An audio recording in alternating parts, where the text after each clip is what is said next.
Kung gaano kalaki ang pagsubok na ibinigay sa iyo ng Diyos, ganun din kalaki ang tiwala niyang malalampasan mo ito.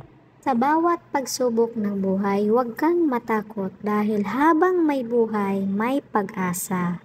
Laging mayroong bagong umaga at higit sa lahat, nandyan ang Diyos para samahan ka. Lahat ng bagay ay may katapusan.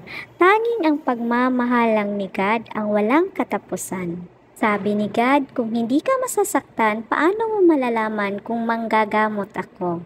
Kung hindi ka malungkot, paano mo malalaman kung kaibigan mo ako? Kung hindi ka mawalan, paano mo malalaman na handa akong magpuno sa lahat? Sa tingin mo kung ang iyong buhay ay ginawa kong perpekto? Marami ka mang hinihiling kay God na hindi niya ibinigay, mas marami naman siyang ibinigay na hindi mo hinihiling. Hindi perpekto ang buhay ko pero meron akong Panginoon na nagpapakontento kung anong meron ako.